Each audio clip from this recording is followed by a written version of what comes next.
اللہ الرحمن الرحیم الحمد للہ رب العالمین والصلاة والسلام علی اشرف الانبیاء والمرسلین نبینا محمد وعلی آلہ وصحبہ اجمعین اما بعد۔ معزز سامعین و سامعات، السلام علیکم ورحمۃ اللہ وبرکاتہ۔ پیارے بھائیوں اور عزت کے لائق قابل احترام ماں اور بہنوں، ہمارے لیے یہ سعادت کی بات ہے کہ پاکستان سے آئے ہوئے ہمارے مہمان، ہمارے بھائی فضیلت شیخ حکیم حفیظ جیلانی حفظہ اللہ یہاں موجود ہیں، جو کہ آج انشاءاللہ قرآن کریم کے فضائل پر درس دیں گے۔ پیارے بھائی، آپ جانتے ہیں کہ سب سے افضل علم تمام علوم میں قرآن کا سیکھنا ہے، اس لیے رسول اللہ صلی اللہ علیہ وآلہ وسلم نے فرمایا کہ تم میں بہترین وہ ہے خیرکم من تعلم القرآن وعلمہ، کہ جو قرآن سیکھتا ہے اور سکھلاتا ہے۔ تو میں بغیر کسی تمہید کے شیخ حفظ اللہ کو دعوت دیتا ہوں کہ وہ یہاں تشریف لائیں۔ جزاک اللہ خیرا، بارک اللہ فیک۔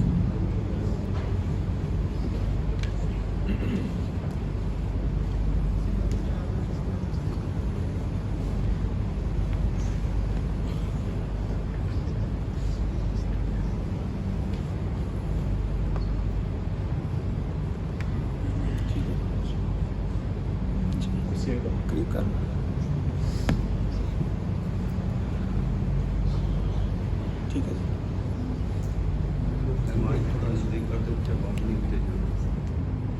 میں تھوڑی اونچی بولتا چلے جائیں انشاءاللہ۔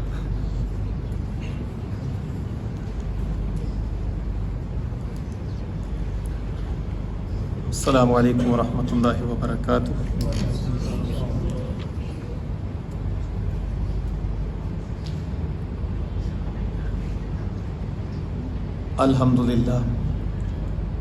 الحمدللہ وحدہ والصلاة والسلام علی من لا نبی بعدہ، اما بعد قال اللہ تبارک و تعالی فی القرآن المجید، اعوذ باللہ من الشیطان الرجیم، بسم اللہ الرحمن الرحیم، الف لام میم ذالک الکتاب لا ریب فیہ ھدی للمتقین۔ وقال رسول اللہ صلی اللہ علیہ وسلم، اقرأ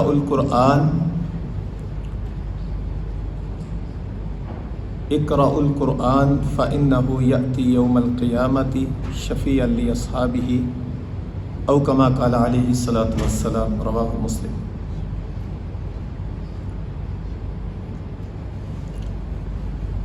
اے قرآن تیرے چاہنے والے نہ رہے،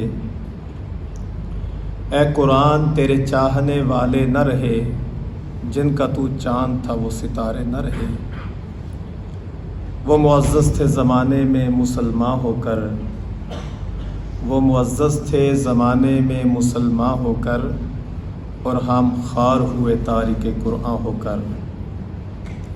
تمام قسم کی تعریفات، تحمیدات، تمجیدات، عظمت، کبریائی، بزرگی، جلال ایک اللہ وحدہ لا شریک کی ذات اقدس کے لیے، جو اللہ تن تنہا ساری کائنات کا نظام چلانے والا ہے، جو ہمارا خالق بھی ہے، ہمارا مالک بھی ہے، ہمارا رازق بھی ہے، جو سمیع بھی ہے، جو بصیر بھی ہے، جو علیم بھی ہے، جو خبیر بھی ہے۔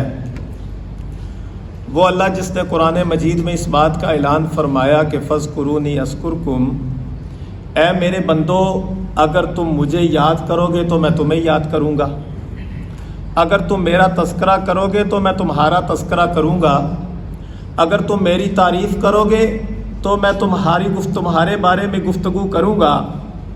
فاذکرونی اذکرکم، اگر تم مجھے اپنا مولا کہو گے تو میں تمہیں اپنا پیارا بندہ کہوں گا۔ اے میرے بندو، تم میرے سامنے اپنی مشکلات کو پیش کرو گے، میں تمہاری مشکلات کو حل کرتا چلا جاؤں گا۔ مجھ سے اولاد مانگو گے میں تمہیں اولاد عطا کروں گا، مجھ سے رزق مانگو گے میں تمہارے رزق میں اضافہ کروں گا، مجھ سے اپنی پریشانیوں کا حل مانگو گے تو میں تمہاری پریشانیوں کو حل کرتا چلا جاؤں گا۔ تم اگر مجھے تنہائی میں یاد کرو گے تو میں تمہیں تنہائی میں یاد کروں گا، اگر تم میرا تذکرہ محفل کے اندر کرو گے تو میں فرشتوں کی نورانی محفل میں تمہارا تذکرہ کروں گا۔ اے بندو، اگر تم میں رب کو اپنے دل میں آباد کر لو گے، میں نے دل چھوٹا سا عطا کیا ہے، اگر اس دل کی نگری میں میں رب کو آباد کرو گے، میں رب وعدہ کرتا ہوں تمہیں جنت کے باغوں میں آباد کر دوں گا۔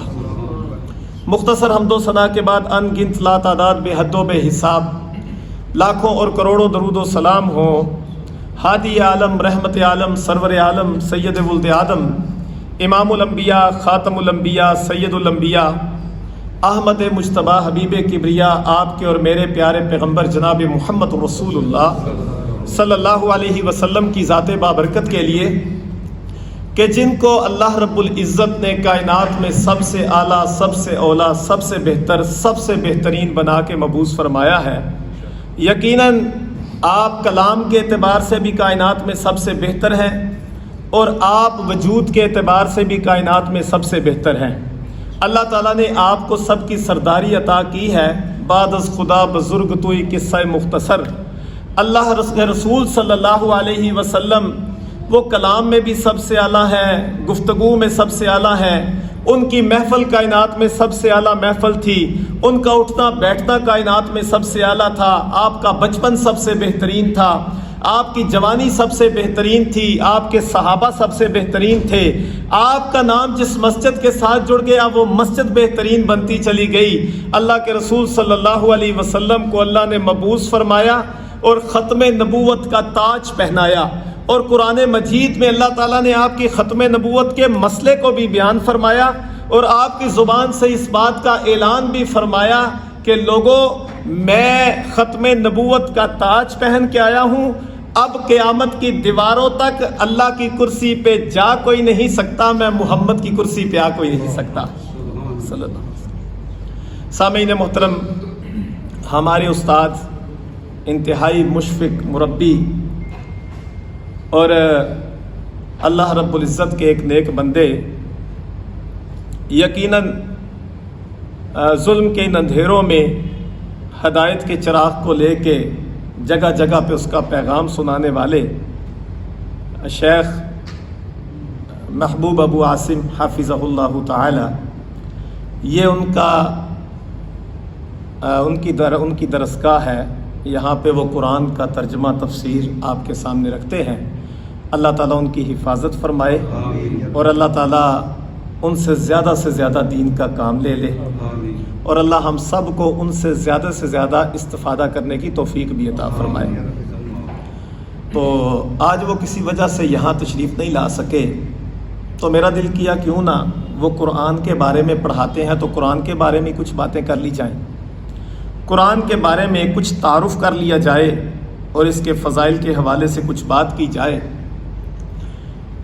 تو سب سے پہلے کچھ باتیں یاد رکھنے والی ہیں قرآن کے تعارف کے حوالے سے۔ یہ جو کتاب ہمارے سامنے پڑی ہے اس کو کیا کہتے ہیں؟ اس کا نام کیا ہے؟ قرآن ہے۔ اور قرآن کا معنی کیا ہے؟ بار بار پڑھی جانے والی کتاب، ایسا ہی ہے جی؟ بار بار پڑھی جانے والی، عام بات کر رہے ہیں، بار بار پڑھی جانے والی۔ کائنات میں سب سے زیادہ اگر کوئی کتاب پڑھی جاتی ہے تو اس کا نام کیا ہے؟ قرآن مجید۔ مطلب یہ پتہ چلا کہ قرآن وہ کتاب ہے جو کائنات میں سب سے زیادہ بار بار پڑھی جاتی ہے۔ اچھا، قرآن کی ماشاءاللہ آپ تفسیر اور ترجمہ اس کا پڑھ رہے ہیں، تو قرآن مجید کے حوالے سے کچھ معلومات میں آپ کو دینا چاہتا ہوں جو کہ ہمیں بحیثیت مسلمان سب کو پتہ ہونی چاہیے۔ اس کی بیسکس، اس کا نام قرآن ہے، اور یہ قرآن اس کا نام کس نے رکھا؟ یہ کسی عالم نے اس کا نام نہیں رکھا، کسی صحابی نے اس کا نام نہیں رکھا، کسی محدث نے اس کا نام نہیں رکھا۔ یہ جو اس کتاب کو قرآن کہا جاتا ہے، یہ قرآن کی اصطلاح اللہ تعالیٰ نے خود قرآن مجید میں اس کے لیے استعمال کی ہے۔ اللہ فرماتے ہیں بل ہوا قرآن مجید، بل ہوا قرآن مجید۔ اللہ تعالیٰ فرماتے ہیں یاسین والقرآن الحکیم۔ اللہ فرماتے ہیں الرحمن علم القرآن۔ یہ قرآن کی اصطلاح اللہ نے اس کتاب کے لیے خود اس کتاب کے اندر استعمال کی ہے۔ سب سے پہلی بات، اچھا قرآن مجید کو ہم کھولتے ہیں تو قرآن مجید میں ہمیں آیات نظر آتی ہیں، ایسا ہی ہے جی، آیات نظر آتی ہیں، چھوٹے چھوٹے کلمے، چھوٹے چھوٹے ٹکڑے، گفتگو کے چھوٹے چھوٹے جملے جن کو آیات کہا گیا۔ آیات کہا گیا، یہ آیت جو ہے اس کا نام عربی میں آیت کا ترجمہ کیا ہے؟ آیت کسے کہتے ہیں؟ نشانی اور علامت کو، ایسا ہی ہے جی، آیت کہتے ہیں نشانی اور علامت کو۔ اور یہ آیت کی جو اصطلاح ہے یہ اللہ تعالیٰ نے قرآن مجید میں خود استعمال کی ہے، ٹھیک ہے۔ اللہ تعالیٰ فرماتے ہیں بل ہوا آیات بینات، ٹھیک ہے۔ اللہ کہتے ہیں کہ مطلب آیت کا لفظ اللہ نے بار بار استعمال کیا ہے، قرآن مجید پورا بھرا پڑا ہے، جگہ جگہ پہ آیت کا لفظ استعمال کیا گیا ہے، اس لیے یہ اصطلاح بھی اللہ تعالیٰ نے خود قرآن مجید میں استعمال فرمائی ہے۔ اور اسی طرح قرآن مجید کے اندر اس کی کتنی صورتیں ہیں؟ قرآن مجید کی 114، کتنی صورتیں ہیں؟ 114 صورتیں۔ اچھا سورت کسے کہتے ہیں؟ قرآن مجید کے مختلف حصے تھے، 114 ٹکڑے تھے قرآن مجید کے مختلف حصے تھے، ان حصوں کو جو ہے وہ سورت کا نام دے دیا گیا ہے۔ ان حصوں کو کس کا نام دیا گیا ہے؟ سورت۔ سورت کا ترجمہ کیا بنتا ہے؟ سورت کہتے ہیں شہر پناہ کو، سورت کہتے ہیں احاطہ باغ کو، مطلب کسی باغ کا احاطہ جو ہوتا ہے۔ تو ایک مضمون کو، کچھ آیات کو ایک جگہ پہ جمع کیا گیا اور اس کا نام کیا رکھا گیا؟ سورت رکھ دیا گیا۔ اور یہ سورت جو ہے اللہ تعالیٰ نے یہ اصطلاح بھی کسی انسان پہ نہیں چھوڑی، اللہ نے خود اپنے کلام میں قرآن کی ان جو ہے وہ ٹکڑوں کو 114 حصوں کو سورت کا نام اللہ تعالیٰ نے دیا۔ اور اللہ تعالیٰ کیا فرماتے ہیں؟ اللہ فرماتے ہیں وَإِن كُنتُمْ فِي رَيْبٍ مِّمَّا نَزَّلْنَا عَلَىٰ عَبْدِنَا فَأْتُوا بِسُورَةٍ مِّن مِّثْلِهِ۔ اللہ تعالیٰ فرماتے ہیں اگر جو ہم نے اپنے بندے پہ نازل فرمایا، اگر تمہیں اس میں کوئی ڈاؤٹ ہے، کوئی شک ہے، تو فَأْتُوا بِسُورَةٍ مِّن مِّثْلِهِ، اس جیسا کوئی ایک چھوٹا سا ٹکڑا ہی لا کے دکھا دو۔ ایک جگہ پہ 10 صورتوں کا کہا گیا، دوسری جگہ 3 کا کہا گیا، تیسری جگہ پہ ایک صورت ایک ٹکڑے کا کہا گیا۔ اس کا مطلب یہ ہے کہ جو سورت کا لفظ ہم استعمال کرتے ہیں یہ لفظ بھی اللہ نے قرآن میں خود اصطلاح استعمال کی ہے۔ اچھا جی، یہ بیسکس ہیں کچھ۔ اب قرآن مجید کے حوالے سے اس کا نام کیا ہے جی؟ قرآن۔ اس کا نام کیا ہے؟ قرآن۔ اچھا اس کے اندر کتنے سپارے ہیں؟ 30 سپارے ہیں، ٹھیک ہے جی، 30 اس کے پارے ہیں۔ اور اس کی صورتیں کتنی ہیں؟ 114۔ اس کی منزلیں کتنی ہیں؟ 7 منزلیں ہیں۔ یہ کچھ بیسکس یاد رکھیں، یہ اپنے بچوں کو یاد کروایا کریں۔ ہم جب قبر میں چلے جائیں گے تو نبی علیہ السلام نے فرمایا نہیں اذا مات الانسان انقطع عنہ عملہ، جب بندہ دنیا سے چلا جاتا ہے سارے اعمال ختم ہو گئے، وہ علم جس نے دوسروں کو فائدہ دیا وہ مرنے کے بعد بھی انسان کو اس کا اجر اللہ تعالیٰ فرماتے رہتے ہیں۔ یہ ایسا اکاؤنٹ ہے جو قیامت تک چلتا رہے گا، ٹھیک ہے جی۔ اس لیے یہ الفاظ، یہ چھوٹی چھوٹی باتیں خواتین کو، بچوں کو، بھائیوں کو، بہنوں کو، دوستوں کو محفلوں کے اندر ان کو دہراتے رہا کریں۔ اچھا یہ چیزیں، اب اس کی جو ہے وہ منزلیں 7 ہیں۔ اس قرآن مجید میں رکوع کتنے ہیں؟ 558۔ کتنے رکوع ہیں؟ 558 اس قرآن مجید کے رکوع ہیں۔ اس قرآن مجید کے اندر آیات کتنی ہیں؟ 6600۔ یہ تھوڑی سی غلطی اپنی درست فرما لیں، کتابوں میں ایسا ہی لکھا ہے لیکن ایسا نہیں ہے۔ قرآن مجید کی جو آیات ہیں ان کی تعداد ہے 6239۔ 6239 کتنی آیات کی تعداد ہے؟ آپ ترجمہ تفسیر پڑھ رہے ہیں تو یہ بیسکس تو ہمیں پتہ ہونی چاہیے نا۔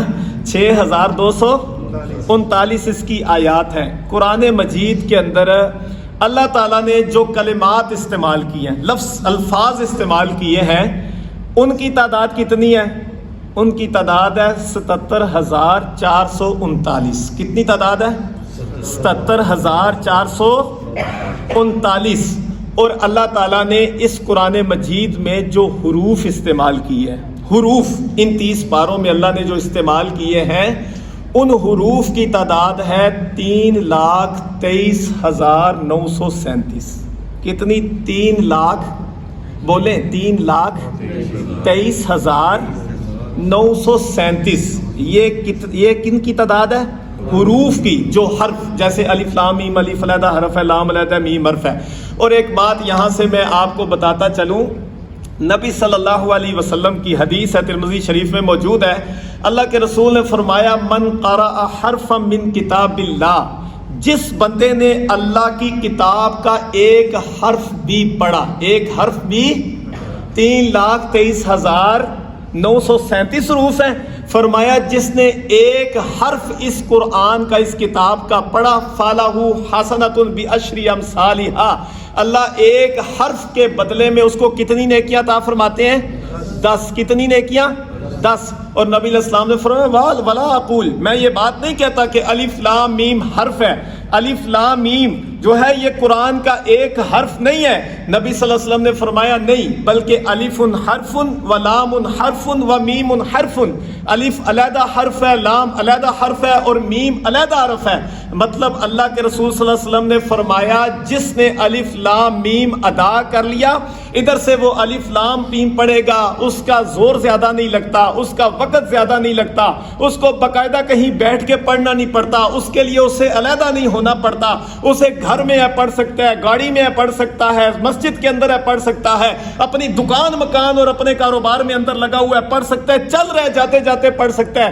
اللہ کے رسول نے فرمایا ترجمہ بھی اللہ تعالیٰ کے سوا کوئی اس کا نہیں جانتا، فرمایا جو قرآن کا ایک حرف پڑھے گا، اللہ نے تورات کو اتارا، انجیل کو اتارا، زبور کو اتارا، دنیا کے اندر 104 آسمانی صحیفوں کو اتارا گیا، کتابوں کو اتارا گیا، کسی کو پڑھنے کا اللہ تعالیٰ نے اس کے لفظ اور حرف پڑھنے کا اجر نہیں رکھا، لیکن یہ قرآن ایسی کتاب ہے، نبی علیہ السلام نے فرمایا جو بندہ الف لام میم پڑھے گا، ادھر سے یہ 3 حرف ادا کرے گا، ادھر اللہ اس کے نامہ اعمال میں 30 نیکیوں کا اضافہ فرما دیں گے۔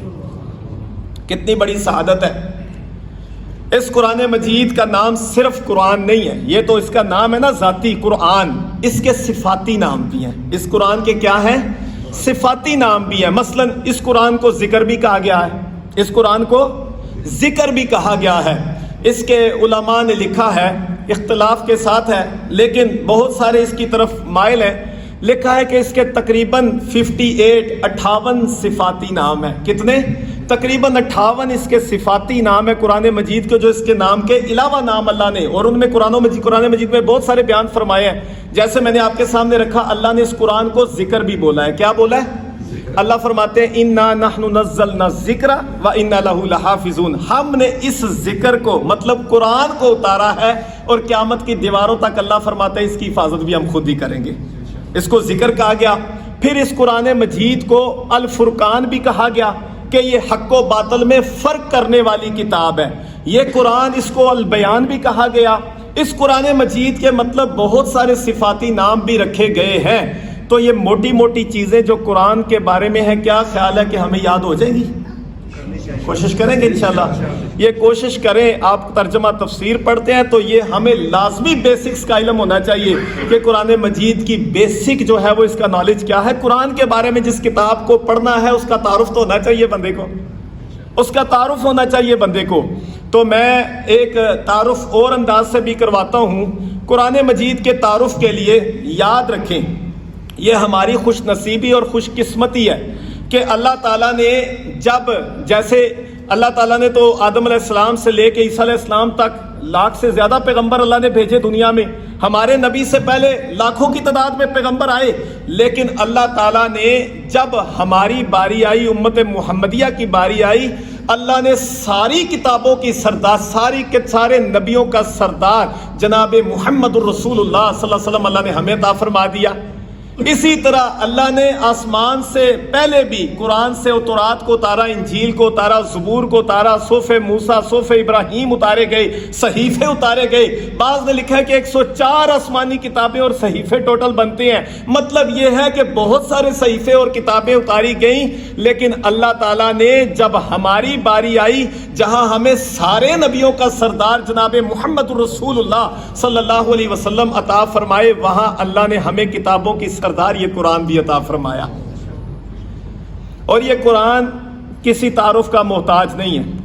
میں یہاں پہ آیا، میرے محترم دوست نے حاج صاحب نے یہ اعلان کیا کہ یہ پاکستان سے شیخ تشریف لائے ہیں، شیخ محبوب ابو عاصم حافظ اللہ تعالیٰ تشریف لائیں گے، یا کوئی نئے شیخ آئیں گے، کوئی عالم آئے گا، کوئی حافظ صاحب آئیں گے، کوئی قاری صاحب آئیں گے، تو ان کا تعارف کروانا پڑے گا۔ ایسا ہی ہوتا ہے جی، تعارف کروانا پڑتا، حتیٰ کہ کوئی وزیر نیا لگے تو ہمیں بتایا جاتا ہے جی اب یہ نامزد ہو گئے ہیں، یہ وزیر جو ہے آپ وہاں پہ کام کریں گے، یہ وزارت و تعلیم ان کے پاس ہے، یہ وزارت ان کے پاس ہے۔ تعارف کروانے کی ضرورت ہے۔ ہر بندہ تعارف کا محتاج ہے، ہر بندہ تعارف کا محتاج ہے۔ کسی کا میڈیا کے ذریعے تعارف کروایا جاتا ہے، کسی کا سوشل میڈیا پہ تعارف کروایا جاتا ہے، کسی کا لوگوں کے سامنے تعارف کروایا جاتا ہے۔ اگر ہم قرآن مجید کا تعارف چاہیں تو یہ قرآن مجید، اللہ نے اس کو کسی کے تعارف کا محتاج نہیں رکھا، اللہ نے اس کو کسی کے تعارف کا محتاج نہیں رکھا، اللہ نے اس کا تعارف خود اس قرآن کے اندر اتارا ہے۔ مثلا جب ہم تعارف کرتے ہیں، پوچھتے ہیں کہ نام کیا ہے، ہم اس کا نام پوچھتے ہیں، کتاب تیرا نام کیا ہے، تو یہ کتاب ہمیں بتائے گی کہ یاسین والقرآن الحکیم، میں حکمتوں سے بھرا ہوا سمندر قرآن تمہارے سامنے ہوں۔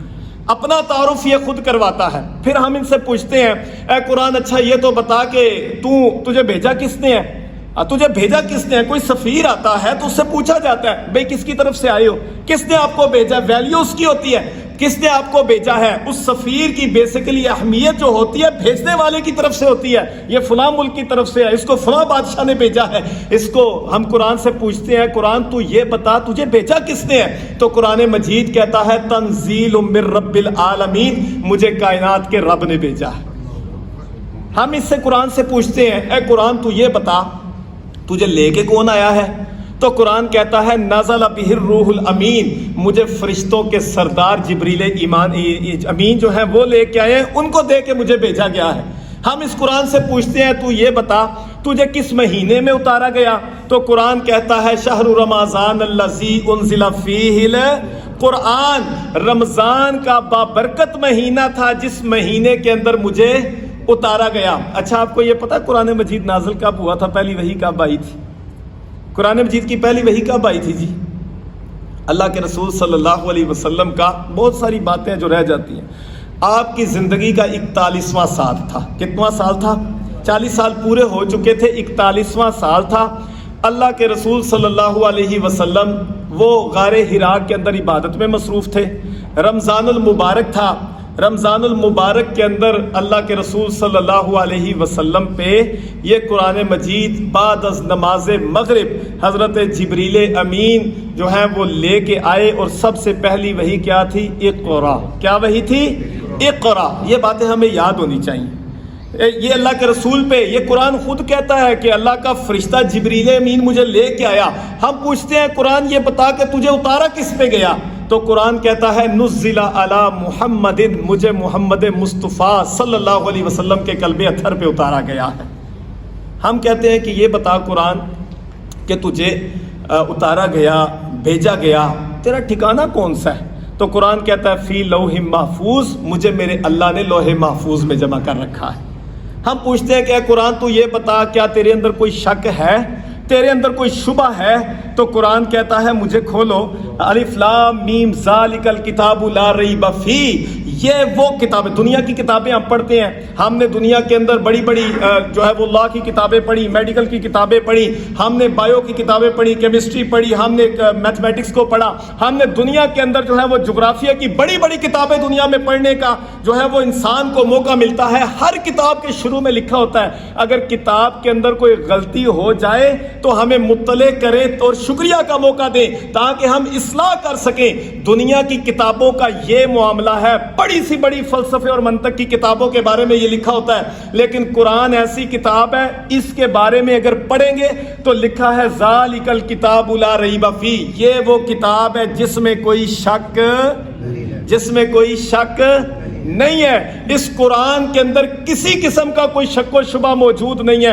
دنیا کے اندر تورات کو بھی اتارا گیا، ابھی وہ محفوظ نہیں ہے۔ دنیا کے اندر انجیل کو اتارا گیا، آسمانی کتاب تھی، پیغمبروں پہ اتارا گیا، وہ محفوظ نہیں ہے۔ دنیا کے اندر زبور کو اتارا گیا، محفوظ نہیں ہے۔ لیکن قرآن مجید ایسی کتاب ہے، اس کو اتارا گیا، اس میں کوئی شک نہیں ہے، بلکہ جو بندہ اس قرآن کے سچا ہونے میں شک کرے گا اس کے ایمان میں شک ہو سکتا ہے، اللہ کے قرآن میں شک نہیں ہو سکتا۔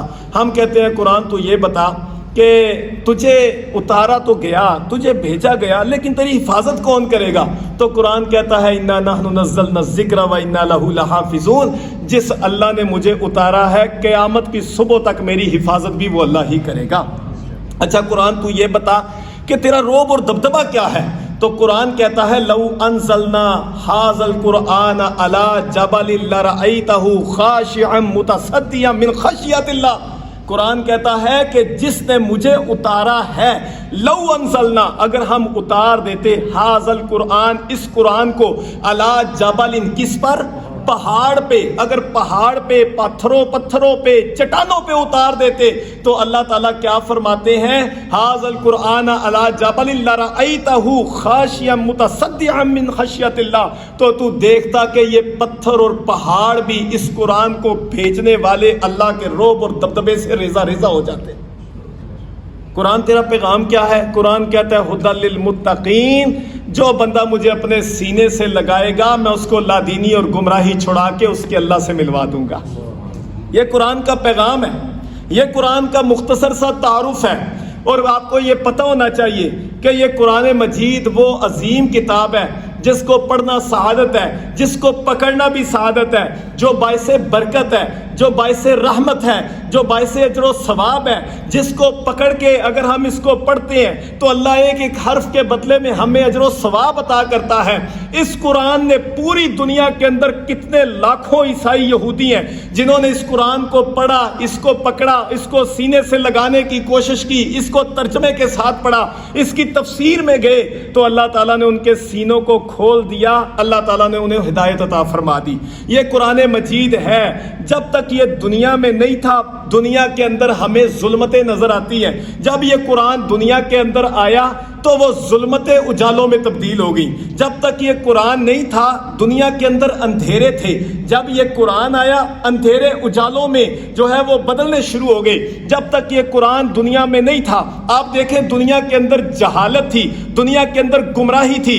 اس قرآن کی محفل میں لوگ آتے تو وہ گمراہی کے بادل چھٹ جاتے اور ان کے سینے ایمان کے نور سے منور ہو جایا کرتے تھے۔ یہ قرآن نہیں تھا تو دنیا میں کفر تھا، یہ قرآن آیا تو لوگ اہل توحید بننے شروع ہو گئے۔ یہ قرآن نہیں تھا تو دنیا میں شرک تھا، یہ قرآن آیا لوگوں کو اللہ کی پہچان ہونی شروع ہو گئی۔ یہ قرآن نہیں تھا دنیا کے اندر فساد ہی فساد تھا، یہ قرآن آیا لوگوں نے سینے سے لگایا تو دنیا امن و امان کا گہوارہ ایک دفعہ بن گئی۔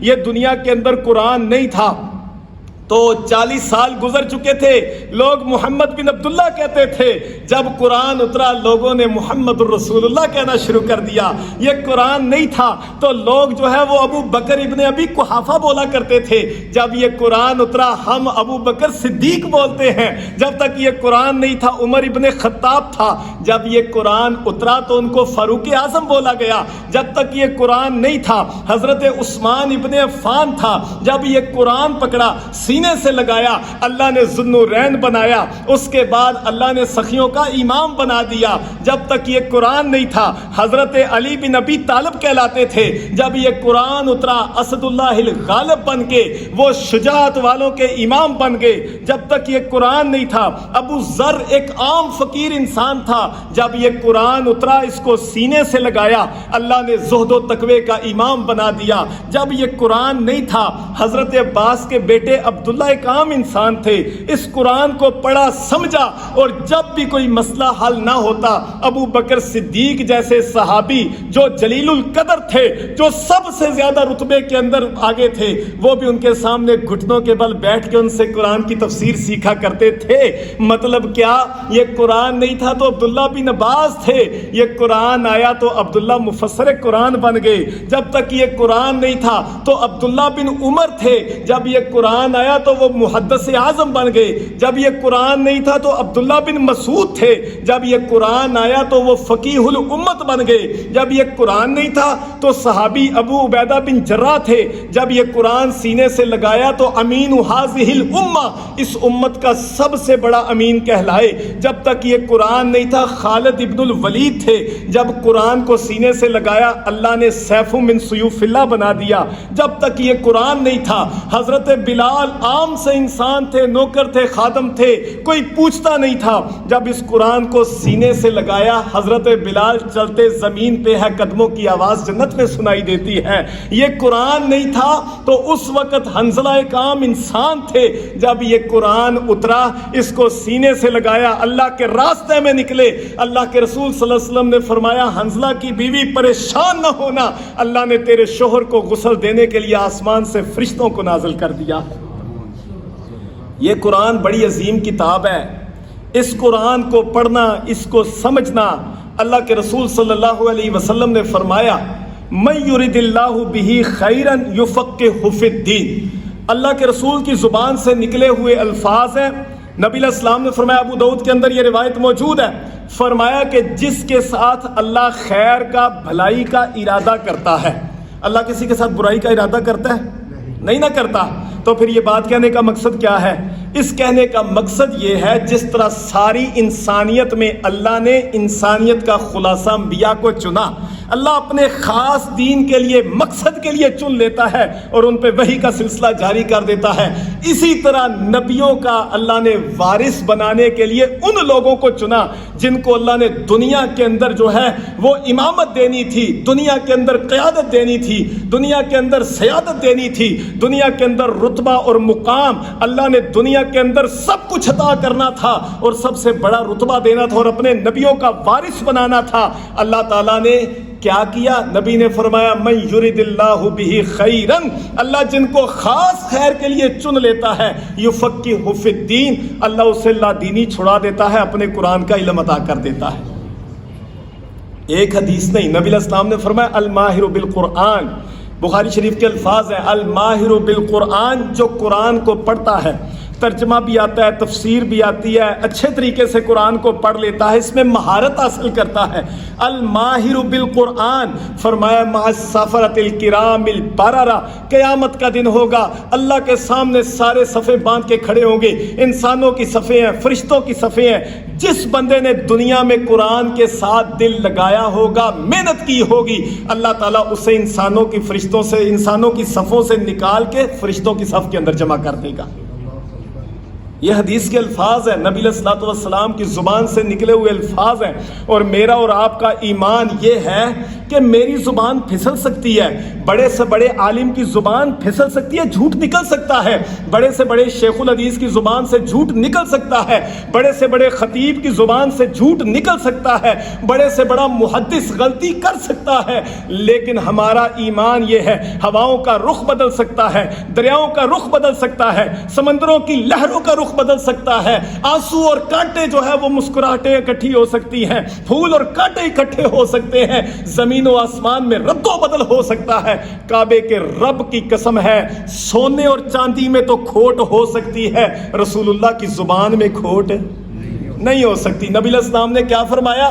اللہ کے رسول نے فرمایا جو قرآن پہ مہارت حاصل کرے گا، میں نبی اعلان کرتا ہوں اللہ اسے قیامت والے دن انسانوں سے نکال کے فرشتوں کی صف میں کھڑا کر دے گا۔ اسی پہ بس نہیں، نبی علیہ الصلوۃ والسلام نے کیا فرمایا؟ فرمایا اقرأ القرآن، اور لوگوں قرآن کو پڑھا کرو، اقرأ القرآن، قرآن کو پڑھا کرو، پڑھیں گے نا انشاءاللہ۔